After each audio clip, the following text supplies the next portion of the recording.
Is BTS's Jin really friends with Tom Cruise, or just a pawn in HYBE's promotional strategy? Why did this warm moment between a legendary Hollywood actor and a Korean idol actually trigger the anger of American netizens? Is it true that HYBE has taken advantage of the superstar's popularity to save Jin's image? Or is there something bigger, darker at play? Did Tom Cruise use HYBE for Jin's popularity? This collaboration sparked the anger of us netizens. There is one sentence that has taken social media by storm since May 20th, 2025. Do you know BTS? That sentence was said innocently and curiously by BTS's Jin, in the presence of an actor who has broken through decades of Hollywood big screen glory, Tom Cruise. But who would have thought that simple sentence would be the trigger for much deeper and jarring questions? Is this just plain variety show content, or a meticulously designed PR maneuver for something bigger? Run Jin episode 35 is not just entertainment. It was a boom, a meeting of two worlds that leaves the viewer torn between admiration and suspicion. Because this time it was not just Jin who performed, but an action movie legend who is at the peak of global promotion, Tom Cruise, who came to South Korea in the middle of the promotional tour of the final film mission, Impossible: The Final Reckoning. But is it true that its main mission is the promotion of films? Or does HYBE have another, more hidden mission? The camera captured the moment when Jin, dressed as an IMF agent, stepped into a room full of traps and secret missions, in the silly spirit of Run BTS. But who would have thought that in the midst of that laughter, there was such an unexpected video call? Tom Cruise, from his filming location in the UK, greeted Jin's mother and even praised her family's cuisine. Looks warm, looks human, but too perfect to be considered spontaneous. The fans were initially moved. But slowly, something feels awkward.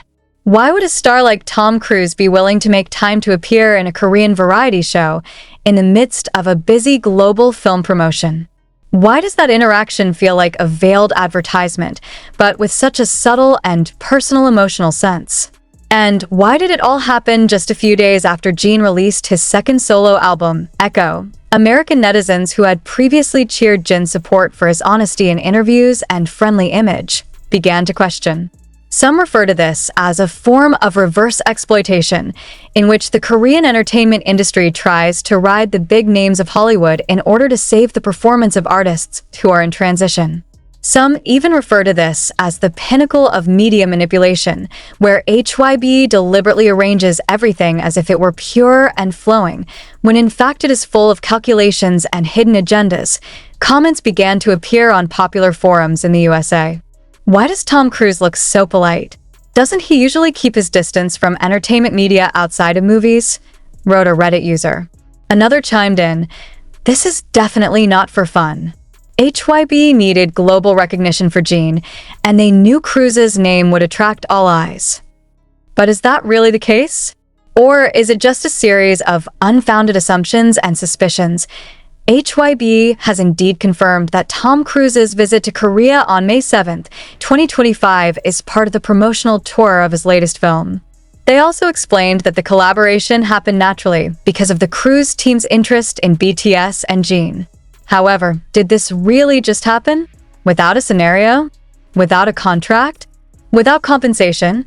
When asked in an interview with MTV UK on May 17th, Tom Cruise was indeed seen enthusiastically referring to Jin as someone who is very talented and humble. But the way he called, "We work together in Run Jin" sounded too formal, as if the sentence had been rehearsed many times.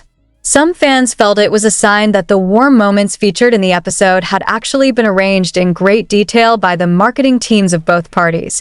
Even more surprising, there are leaks that say that the script for this Run Jin episode was written by the Mission, Impossible film production team with HYBE Creative Lab. If this is true, then it is clear that the episode is not just an ordinary variety, but a cross-industry collaboration involving big business interests. But why was this not disclosed in the first place? Some soldiers who usually defend HYBE desperately this time chose to be silent. There is discomfort that is difficult to explain.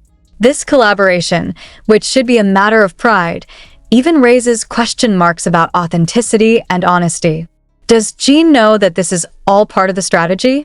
Or is he just a face that is displayed so that everything looks sincere? Furthermore, the appearance of this episode was only 4 days after the release of Echo's album and a week before the last episode of Run Jin aired. This overly perfect timing combination was considered a move to secure public attention before Jin embarked on the Run seokjin Up Tour concert tour. Even the concert schedule announced on April 18th is now seen in a different light. Are all these steps part of one grand plan that has been drawn up for a long time? The anger that arose among us netizens was not solely because of the collaboration, but because of the warm sensation shown in the episode. It felt too prepared, too perfect, and in the end it even gave rise to a sense of being lied to. They feel that their empathy has been manipulated, as if they are being asked to believe in the relationship of two human beings, when behind them are piles of documents, numbers, and commercial profits. However, not all parties are negative. Many international fans, especially from Asia and Europe, praised the collaboration as a smart move that shows that K-pop culture is truly global. They see Tom Cruise's presence not as exploitation, but as a form of recognition of BTS's influence on a global scale. But one question remains hanging in the air. If all this is so sincere, why does it feel like acting? Toward the end of the episode, Jin looks up at the camera and says in a joking tone, "Our mission is complete for now." That sentence, for some viewers, is just a funny cover. But for some others, especially those who are beginning to doubt the intentions behind the scenes, it sounds like a metaphor. Their mission is indeed complete, but the impact has only just begun. Will the collaboration between Jin and Tom Cruise be remembered as an iconic moment of cross-cultural friendship? Or is it just an example of how the entertainment industry can create fake moments in such a real and moving way? Does Jin know everything? Is Tom Cruise aware that he's being used? And what gives goosebumps the most? If this is just the beginning, where will the real mission for HYBE and Jin begin? Run Jin episode 36 will be the finale of the entire series that accompanies fans during BTS's hiatus. But with a variety of unanswered question marks, the last episode is now not just awaited as entertainment, except as a confession, or the final confirmation of the drama that has been hidden all this time behind smiles and ridiculous missions. Are we ready for the truth? Or do we just want to continue to believe that all this is real? But what no one could have imagined, especially by ARMY who had been waiting for a moment like this for so long, was the direction public opinion began to shift just hours after the episode was released. Instead of being a celebration of two different cultural icons who respect each other, this cooperation has sparked an explosion of anger from international netizens, especially from the United States. Accusations were raised. Did HYBE really make Tom Cruise only as a tool to boost Jin's popularity? Is this a cold business strategy wrapped in a friendly smile and warm laughter? These questions began to flood international forums such as Reddit, X, formerly Twitter, and various pop culture communities in the US. Some users were uncomfortable with how HYBE seemed to overhighlight the part where Tom Cruise praised Korean food, talked to the Jin family, even referred to BTS as a very talented and hardworking group. One wrote, "Why is it that the most iconic parts of American actors are instead cut and used as condiments for Korean variety dramas? Isn't this the exploitation of image for the sake of sales?" On the other hand, Jin's fans felt these accusations were cruel and unfounded. Isn't this a dream moment? Didn't Jin work hard to build global bridges on his own, even while he was recovering from military service? Then why was he attacked? And why did HYBE remain silent as this controversy grew? Were they hiding? Some fans have begun to unpack Jin's interviews over the past few weeks. One of the quotes from his interview with Daikon magazine suddenly hit the spotlight. "I just want to do something that makes my family proud. If it can be done with a smile, then I will smile, even if it is not entirely mine." This sentence, which was previously taken for granted, suddenly feels like a wound. Is Jin actually forced to appear cheerful in front of the world just to cover up business interests behind the scenes? And this is where everything changes. Some fans who were initially happy to see Jin and Tom Cruise on one screen began to question the context of the filming. Is it really collaboration? Or is it just a ploy to get the Echo album and Run seokjin tour concert to get an overflow of publicity from Hollywood? Even more than that, why does it all feel so perfect? The smile of Tom Cruise, the laughter of the Genie family, the atmosphere that seems to have been set down to the smallest detail. A former Korean variety show production staffer spoke through an anonymous account and said that big collaborations like this are never spontaneous. According to him, ever. Episode 35 of Run Jin may have been the talk, but it is episode 36 that is now a silent scourge. Many wondered, why did Jin choose to close the show just a week after the episode with Tom Cruise aired? Was this a decision that had been scheduled long ago, or was it a decision that was expedited after the controversy exploded? And more importantly, will Jin speak the truth in that final episode, or just say the safe lines HYBE has composed to assuage public anger? One thing that can't be overlooked is the timing that feels too perfect. The episode of the collaboration with Tom Cruise aired on May 20th. The final episode will air May 27th. In a week's time, Jin, HYBE, and the entire narrative that has been built will face the harshest test of trust. The army doesn't just want entertainment. They want honesty. They wanted to know, was the Genie really in the driver's seat in all of this? Or was she the passenger being directed to a place she never chose?